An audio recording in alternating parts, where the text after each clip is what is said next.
No direito penal, uma coisa é fundamental. A intenção por trás de um ato pode mudar absolutamente tudo. Sabe? É o que separa um acidente de um assassinato. Nessa nossa análise de hoje, a gente vai decifrar 3 conceitos-chave que definem essa intenção: dolo, culpa e preterdolo. Vamos entender direitinho como eles determinam a responsabilidade de alguém perante a lei. O nosso roteiro de hoje é bem direto ao ponto. Primeiro, a gente vai entender por que a intenção é tão importante. Depois, vamos mergulhar em cada uma dessas 3 classificações. E no final, a gente amarra tudo, resumindo como elas se conectam e por que, na prática, fazem toda a diferença. Então, para começar, vamos pensar na base de tudo. Essa base está no estado mental de quem comete o ato. É justamente a análise dessa intenção que permite à justiça fazer uma distinção crucial, como, por exemplo, entre um acidente trágico e um ato totalmente premeditado. Pensa só nessa situação. 2 ações diferentes que levam ao mesmíssimo resultado: a morte de uma pessoa. Uma dessas ações pode levar a uma pena bem leve, enquanto a outra pode resultar em décadas de prisão. A grande diferença não está no resultado final, que foi o mesmo, mas sim no que estava se passando na mente da pessoa no momento do ato. É exatamente aí que mora a importância de entender esse assunto. Bom, vamos começar pelo conceito talvez mais grave, o crime doloso. Aqui, a palavra-chave que a gente precisa guardar é vontade. É quando a intenção da pessoa está direcionada para um fim criminoso. O artigo 18 do nosso Código Penal é tipo a nossa bússola aqui. Ele nos diz que o dolo acontece em 2 situações bem claras.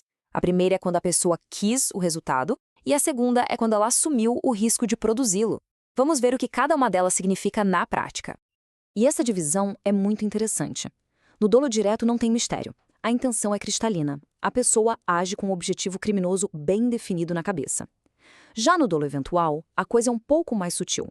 A pessoa não está buscando aquele resultado diretamente, mas ela prevê que ele é uma possibilidade real e, mesmo assim, ela age. Ela demonstra uma total indiferença com as consequências.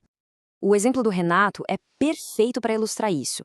Imagina que ele começa a dar tiros no terreno dele, sabendo que tem uma chance de atingir um vizinho. Ele não quer acertar ninguém, não é o objetivo dele. Mas essa atitude de não me importo, de não se importar com esse risco, é o que configura o dolo eventual. Essa indiferença, essa falta de preocupação é a chave do conceito. Agora, vamos mudar completamente de cenário. Se no dolo a gente fala de intenção, no crime culposo a gente entra no campo do descuido. Aqui, a responsabilidade de alguém nasce da quebra de um dever de cuidado. De novo, o Código Penal nos ajuda. Ele aponta para 3 tipos de comportamento: a imprudência, a negligência ou a imperícia. O ponto central aqui, e isso é muito importante, é que não existe vontade de cometer o crime. O resultado acontece por uma falha, uma quebra daquele cuidado que a sociedade espera de todo mundo. Vamos detalhar um pouquinho. A negligência é uma omissão, um não fazer. Pensa num motorista que não faz a manutenção dos freios do carro. Já a imprudência é o contrário, é uma ação, um fazer perigoso, como dirigir em altíssima velocidade debaixo de chuva. Por fim, a imperícia tem a ver com falta de aptidão técnica, tipo um médico que faz um procedimento cirúrgico sem ter a especialização necessária para aquilo. Certo. Agora a gente chega num ponto que gera muita, mas muita confusão, que é a diferença entre dolo eventual e culpa consciente. Porque veja bem, nos 2 casos, a pessoa prevê o risco. Então, o que separa uma coisa da outra? A diferença toda está no diálogo interno de quem age. No dolo eventual, a atitude é de indiferença. É o famoso dane-se, não me importo se acontecer. Na culpa consciente, não. A pessoa prevê o perigo, sim, mas ela confia de verdade que a sua habilidade vai evitar o pior.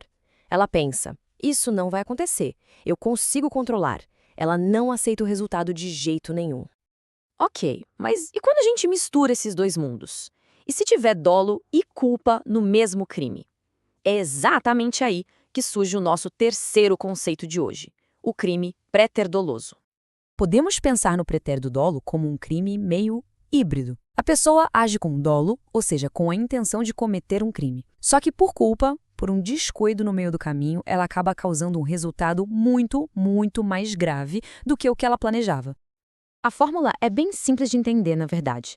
Existe dolo na ação inicial, como a intenção de dar um soco em alguém. Mas o resultado final, o mais grave, acontece por culpa, por descuido. essa junção, dolo no começo, culpa no fim, que define o preterdolo. O exemplo clássico ajuda a deixar tudo bem concreto. Uma pessoa briga com outra e quer apenas machucar, dá um empurrão. A intenção, o dolo, é de lesionar. Só que a vítima cai, bate a cabeça no chão e acaba morrendo.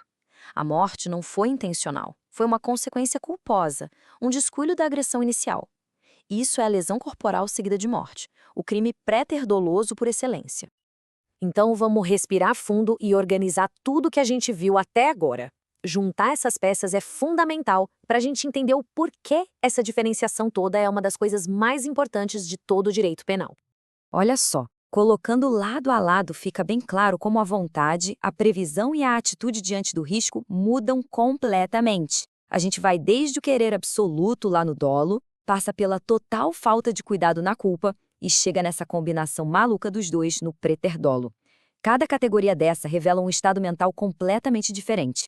E tudo isso nos deixa com uma reflexão final, que é talvez o ponto mais difícil de todos.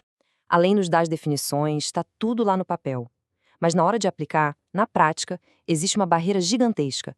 Como é que se prova, com certeza, o que se passava na mente de uma pessoa naquele exato momento? Esse é o desafio diário de juízes, promotores, advogados. E é a pergunta que, no fundo, move todo o direito penal.